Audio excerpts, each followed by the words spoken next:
is kind of an annual thing that we do at The Journey. I've been doing for a number of years. I call it Lessons from the Journey. I'm going to just start with this story. A few weeks ago, I was on the trail with some of my family. We were up in Yosemite, hiking into the Tin Lakes Basin, which is just a beautiful place in lots of different ways. I'll show you some pictures, some things. But when we were in Tin Lakes, one of the places that we spent a couple days is what we call the third lake. It's the third lake up. And I remember it was the second day on our trip, and I walked down to the lake and walked around the lake a little bit, and I was walking back up to where our campsite was from the lake.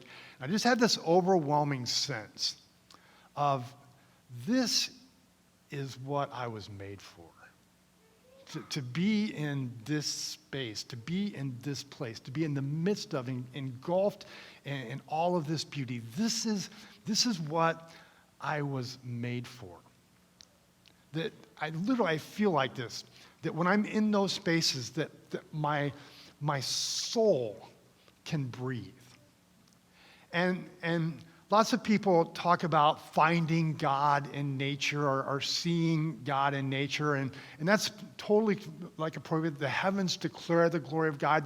The skies proclaim His name. That we do see God in nature, but this isn't so much a sense of finding God in nature, but actually I just had this profound sense of God, not seeing God in nature, but God being with me in the context of the beauty of the nature. I was experiencing nature with God.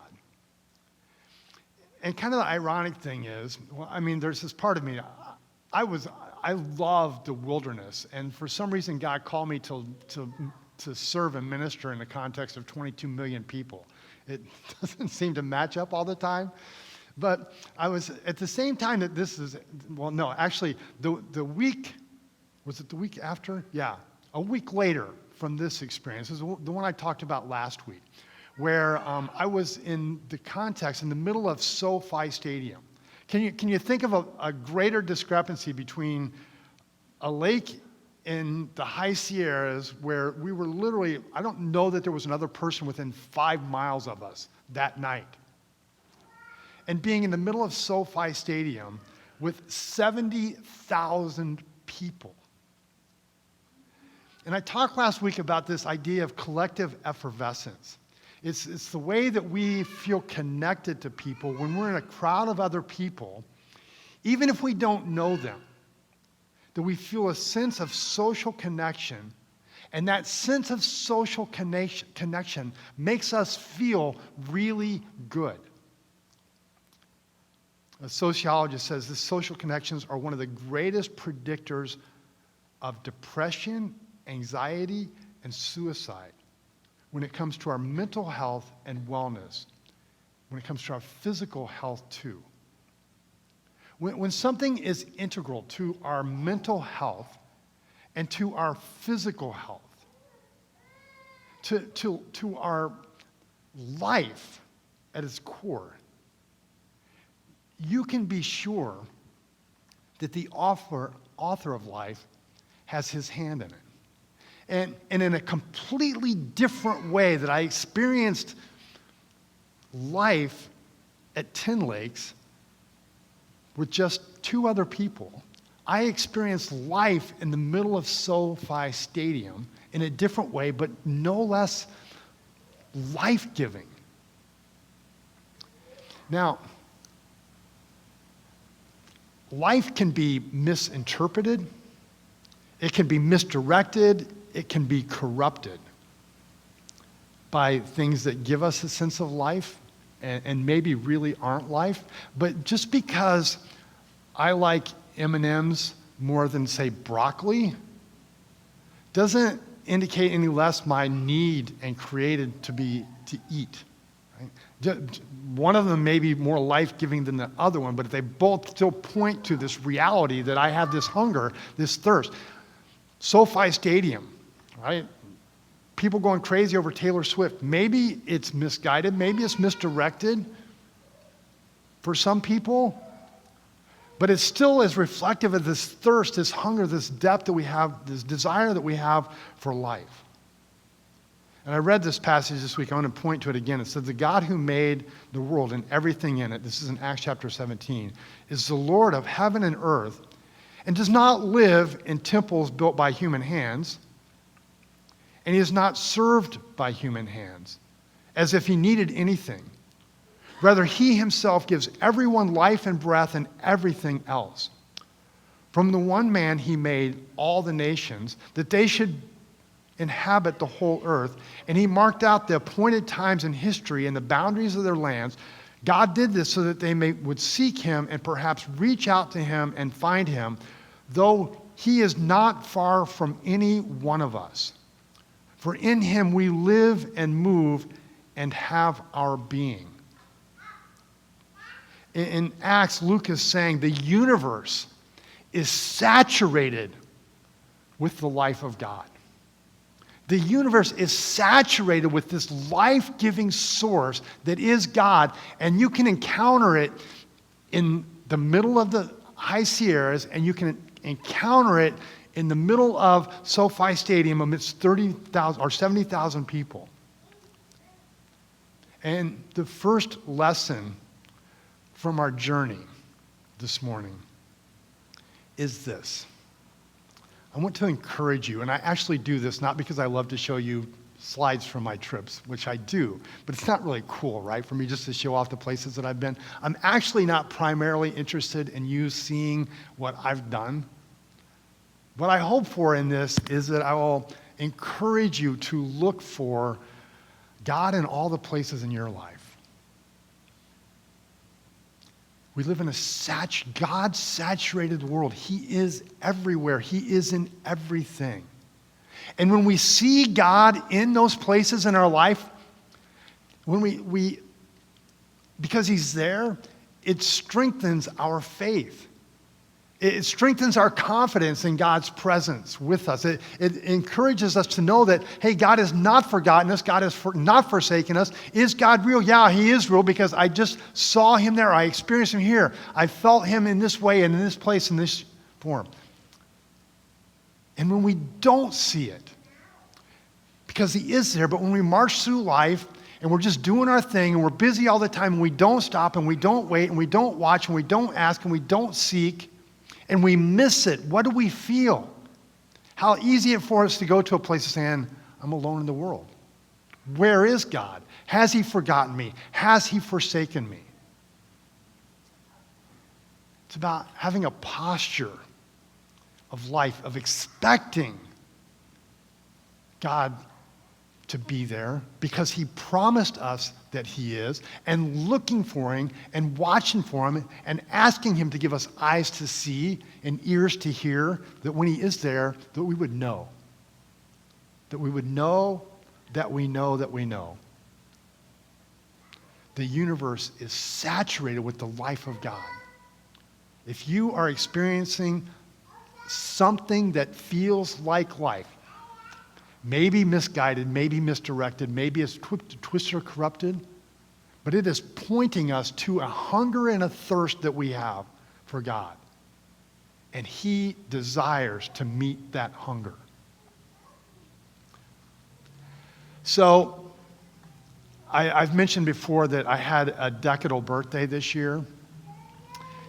And I actually had, for this particular birthday, I just had this dream of having my whole family on the trail with me again on my birthday. That's what, and I don't know that I ever articulated that to anybody, but I wanted everybody to be with me, my family, my Deb and my 4 kids to be with me on the trail on my birthday to celebrate this decadal birthday, whichever one it was. And you might remember that this year we had a boatload of snow, like 240% of our average snowfall, and that a lot of that snow fell in the high Sierras. And because so much snow fell in the high Sierras, that the trails were, the access to the trails, the roads that get to you, the trails were completely closed in many places up until like the end of No, into the middle of July, you could not get to them. So because the trails were closed, this dream that I had of having all of my family on the trail with me on my birthday was wiped out from the beginning. It wasn't going to happen the way that I envisioned it, simply because we couldn't get on the trail. Okay, so that's all right. It's just a day, right? You can celebrate that day anytime.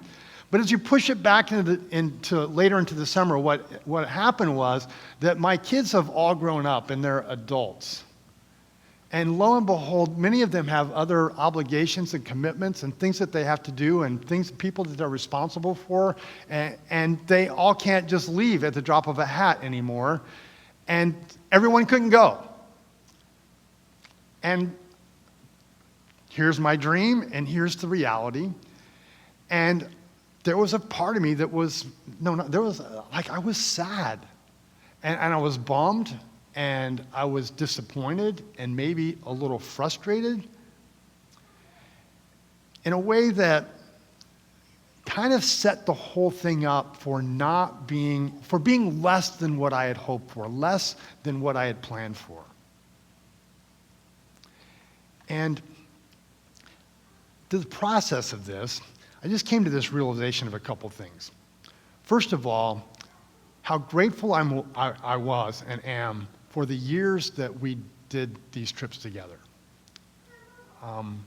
Some of the best memories for our family. If you sit down in our household around a dinner table for too long and people start telling stories, many of our stories come from these experiences. Gratitude. And then the second thing is, I'm really glad that my kids have grown up. I'm glad that they're adults. I'm glad that they have responsibilities. I'm glad that they're connected to, and have people and places and things that they're doing that matter to them and that matter to the world. And so I'm grateful for that. And then this realization that life has seasons. And recognizing that life has seasons is vital to being able to live in the season that we're in and not get caught up in some past season that's gone and stuck in that place, so that everything that comes in the future or is in the present or is in the future is less than what we had experienced before. That there is a season, and it's not forever. And because it's not forever, I believe it's really important to grieve our losses. Right? There are things that we had that we don't have anymore, things that we have now that we won't have in the future, and it's appropriate for us, when we experience loss, to grieve the loss. Part of the grief is celebrating what was, asking for God's comfort in what we are, and believing in a hope and a future that's beyond us. That change in perspective from this is what I wanted and it's less than what I hoped for led to an absolutely beautiful experience on the trail. In no way, shape, or form was it a disappointment. It ended up being Deb and Jesse and me. And I have 4 kids, and we spend a lot of our time, a lot of our family story has been with 4 kids. It's really, really a different experience to be with one of your kids instead of 4. I wish that the other 3 could have been there, or 1 or 2, right? That they would have been there. But what we experienced, and having Jesse on the trail, with having being only child for those 3 days, it was a beautiful thing. It was a different season. Lessons from the journey. There are seasons to life. Where are you? Where are you in your journey? Where are you in your story? Celebrate what was, grieve what isn't, but embrace and receive what is and where you are. Next lesson. I'm going to skip this one, Ron. Skip the next slide.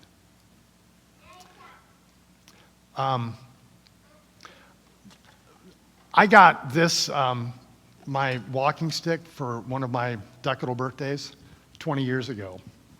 And for the last 20 years, go ahead and fast forward to Ron. Next slide. these are just some trips that I've been on. You will see in every one of these pictures my faithful steed right here, my stick. It's kind of a trademark. You know, it's like if I'm on the trail, when I started, it was like, it's cool to have a stick. And I love my stick, and it's almost like when I've been on the trail, it's kind of like an appendage. It's just there. And if I don't have it, I feel a little bit lost. And something's happened as I've gotten a little older that I find that my knees every once in a while buckle when I'm like taking a step up or a step down. And now my stick is not just like a trademark, it's like, right? Which is really a cool thing. I find that my balance is not the same when I'm walking across a creek and stepping on rocks, and there's my stick to save me. And then I find that I'm slipping more and more as I'm walking down the trail, to the point where it's like, this was like, sometimes I'm like one of these things, right? And so they have these things called trekking poles. You can count them. There's 2 instead of 1, and you put 1 in each hand, which gives you another, you're like a 4-legged creature instead of just a 2 or 3-legged creature. But trekking poles aren't cool, like hiking sticks are, right? I mean, it looks kind of European or something. I don't know. I have European roots, right? But I mean, seriously, can you see Moses parting the Red Sea with trekking poles? Or Gandalf, right? This is not cool. This is not good. This is cool. This is great. And they say that pride comes before the fall. So I succumbed to the trekking poles, and they serve me beautifully despite the fact that they're not nearly as cool. Pride comes before the fall. Humility can spare us the fall. Life lesson from the journey, right? Sometimes we need to swallow our pride. We need to realize that we're not as cool as we used to be or ever thought we were. Get 2 sticks.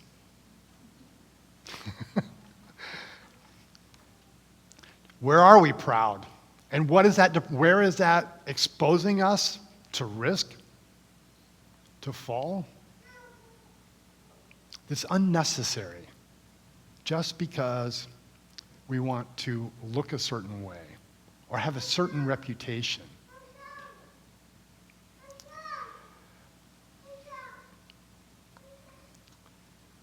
You all have heard the saying, when a tree falls in the forest and no one's there to hear it, did it really make a sound? 4 o'clock in the morning, we're laying in our tents. I'm awake, wide awake, because that's what I do at 4 o'clock in the morning. And I hear this creak. Boom! Deb's, Jesse, what was that? I knew, because I heard the creak, that when a tree falls in the forest, it is really loud. Really, really loud. And when we've done this for years. Whenever you're setting up a tent in the middle of the forest, you always look up, before you set up your tent. Because what you don't want to do is you don't want to set up your tent underneath that tree. Just in case, in the unlikely event that you're there the day that tree falls, and there is a lot of dead wood in the High Sierras. It's everywhere. So just a little quip here, right? It's really, really helpful to look up before you lay down. Really, really helpful. So Deb and I started doing the pause app every night when we talked about this several months ago. Before we go to bed, the last thing we do a 5-minute pause. We turn that thing on. Half the time, 3/4 of the time, I think Deb's asleep before it's over. Probably half the time, I'm asleep before it's over. But the last thing we do before we lay down is we look up. And it's just another time, another space, another opportunity to put God at the center of our story. before you lay down, look up. So I took 2 trips this summer. The first one with Deb and Jesse and me, and then the second one I did with Steve and Jeff Davis. And my faithful friends on the trail. I can't tell you how many times we've been together out there. And sometimes I pick the trail, and sometimes Steve picks the trail. And I'll just say up front, this year Steve picked the trail. But we talked about it a lot before we went, because we knew as we're looking at the trail, we wanted to go in this direction. We hadn't been there before, but it was a little out of our reach in terms of distance, a little farther than we usually go. And so we got up at 4 a.m. on the first day, it was Wednesday, and we left LA at 4 a.m. We got into Yosemite at about 10 o'clock. We started on the trail at 11 a.m. at 8,000 feet. So sea level to 8,000 feet in however much time that is, and we're hiking with our 40-pound packs down the trail. We hiked 7 miles the first day. That's a long way to go when you start here to there, elevation, no acclimation, bam, you hit the trail. Long way. We get up the next morning, day 2, and we hike 11 miles, which is probably the top end of any trip that we've ever done for a single day. 11 miles in the second day. In addition to hiking 11 miles, we went up 2,000 feet. Okay, 11 miles is enough. A 2,000-foot elevation gain is enough. And let's just say it was a lot. And we fell into camp that night. Barely drug ourselves up off the mat to eat dinner before we went back to bed, and it was a really long day. Day 3, we got up, and we hiked 14 miles, which was a lot of miles, right? Total, our trip ended up being 35 miles. And I loved the wilderness. I love backpacking. I don't love it because I necessarily love carrying 40 pounds on my back. That's not what I love about it, right? That's what I have to do to have the other experiences that I want to have on the trail. It's worth it to me to carry a pack for all those miles because of the beauty that we see when we're on the trail and the experience of that. It's worth it to me because oftentimes we get to places. Yeah, there we go. This was our destination, McCabe Lake. Absolutely gorgeous. We almost, I had to pick my head up off the pillow to look at it, but it was there and it was beautiful. And so I love the beauty. If you see right there in the middle of that picture, there's a little snowshoot. Next picture shows you the snowshoot. Okay, at the top of that snowshoot, there's another lake. What I love about the wilderness is going to that other lake. And the lake that's on this side, and I love getting there and walking around and seeing the different things and all those different places and stuff. I love being on the trail and sitting around the campfire in the evening. I didn't have a campfire picture from our trip. This is from the other trip. But sitting around and the conversations and just enjoying the beauty and the wonder of it all. When you hike so many miles that you can hardly pick your head up when you get there, you still get to see the beauty. You don't do any extra exploring. You don't do any other hiking around, and you probably don't even make it to the campfire before you crash in bed. The work is necessary to enjoy it. I don't belabor that point. But the lesson is this. Don't work so hard doing the things that you want to do that it squeezes the things that you're working for out of it. Right? Hard work is necessary. But how often do we find ourselves going so hard, so fast for so long that the very things that we're working for, we don't get to experience? Do we need to reevaluate our schedule, our trail, And let me say, I have evaluated our experience thoroughly. And I have come to this conclusion. We did not pick the wrong trail. We just didn't have enough days to do it. It was just too short in time, not too long, to be clear.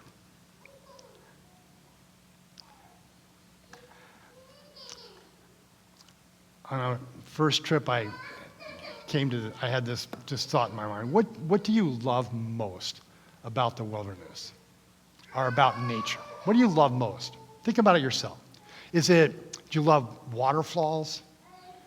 Do you love the ocean? Do you love standing on the top of the mountain and the vistas that you see below? Do you love a running stream running by you? Do you love a starlit sky? What is it about the beauty of nature that you love the most?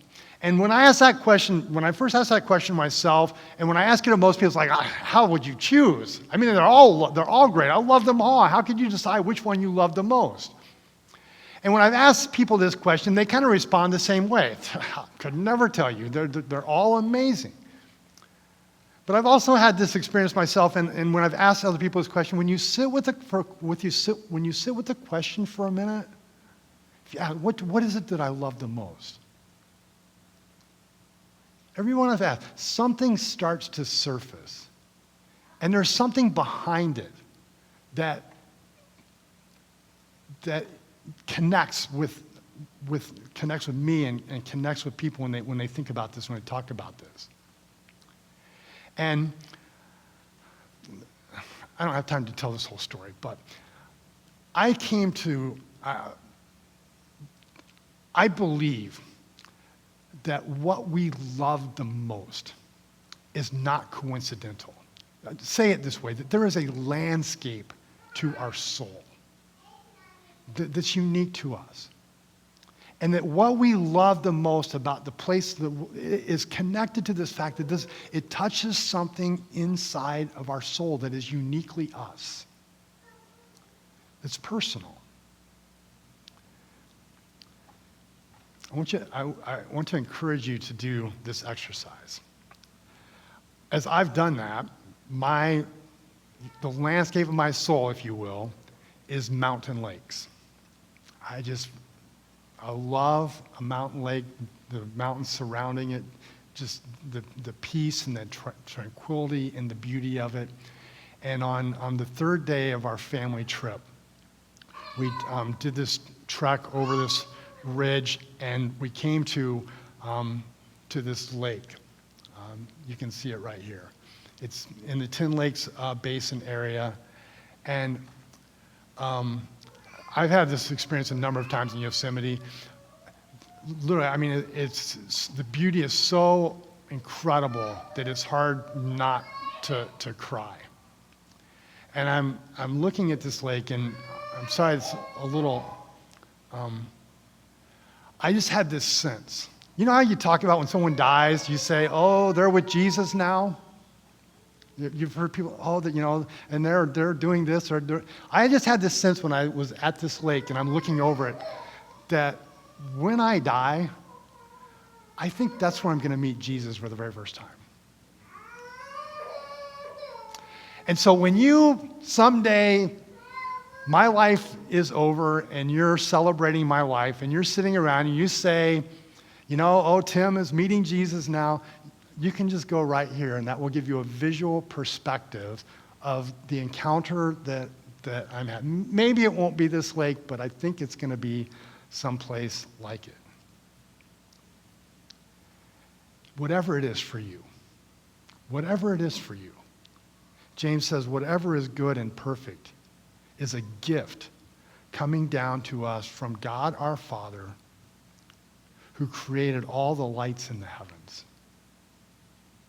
That place that touches your soul is God's gift to you. Don't run over it. Don't ignore it. Pause, listen, feel, ask, seek, knock. We live in a crazy world. Every encounter with God is saving our soul. saving our life, saving our perspective, saving our joy, rescuing our peace. Pay attention to the things that touch you and receive them as God's gift to you. And with that, right, let me read this again. Every good and perfect gift is a gift coming down from God our Father, who created all the lights in the heavens. So we're packing out of the 10 Lakes Basin, and we come up over the pass, and it's a big climb up and it's a big climb down, and we come to this meadow. Deb's soulscape is meadows. Always. I mean, she walks into a meadow and her heart melts, and she takes 28 pictures, and we have to stop and wait, and usually there's mosquitoes there, and we're killing mosquitoes while she's enjoying her beauty. And thank you. We come to this meadow, and it's like 11:30-ish or something like that, and there's this pile of rocks, and Jesse says, why don't we stop here and eat lunch? And I'm like, it's a little early for lunch. I'd like to get a little farther down the trail, and we kind of have this debate, and ultimately it's like, okay, it's a meadow, there's rocks here, it's a nice place, we'll eat lunch a little early. And so we sit down on the rocks, and we eat lunch. And while we're sitting there, we're looking across this meadow, and this kind of weird cloud formation is up in the sky. And you can see it right here. It's just kind of crazy as we're watching it. And the longer we wait, this picture, this is not a picture, this is like real life, happens before our eyes. Another one of those beauty, like fight the tears back kind of amazing. Every light in the heaven is a gift coming down to us from our Heavenly Father. So I think it's possible. I can't prove it, but I think it's possible that we are the only people in the universe that saw this. There was no one else where we were. It's the light shining through ice crystals in a certain kind of cloud structure and density at a certain elevation that allows this, it's called a fire rainbow, to happen. And I'm not convinced if you were on the other side of the pass that you would have seen it. If we would have continued up the trail, we would have been in the woods and we would not have seen it. If we did not stop at that time in that space, we would not have seen this, and we may be the only people in the world that saw it. Now, you can call that coincidence. You can call it whatever you want. I call it a gift from a Heavenly Father shining down from the heavenly lights. Don't ever stop expecting God to do what Deb said this, to do a new thing, to show up in a new way, to offer you something that is uniquely, personally for you in time and space and in history. We live in a God-saturated world. In Him we live and move and have our being. There is nothing that's happening in the course of your life that God is not present with you and in you in. Lessons from the Journey is about asking and watching and listening and waiting and receiving the gifts that God has given us. And then when we do, to not dismiss them as coincidental or, that just, some random event. God is present. So this year's Lessons from the Journey, I offer to you. I'm not going to repeat them because I'm already too long, and we're celebrating the Lord's Supper today. And it is God's gift to us that confirms exactly what I've been saying, right? Jesus gave us the Lord's Supper as a reminder that He came into the world, that He lived among us, that He taught and trained His disciples, equipped them for the mission that was before them, that He shed His blood on the cross for the forgiveness of our sins, that His body was broken, His blood was shed to accomplish that, to atone for, to cover, to wash away our sins, that because He did that for us, we can have a relationship with Him now, and just as surely as we're here in this space together, that he is with us just as surely as we will break the bread and drink from the cup, that he is with us, that he is in us, that he is nurturing our souls, and that he is coming again to restore all things, to make all things new. That there will be a day when all the suffering and all the ways that our perspective and our pursuits are misguided and misdirected and have been corrupted by sin and by a broken world will be washed away, and all things will be made new. A feast of remembrance, feast of communion, and a feast of hope.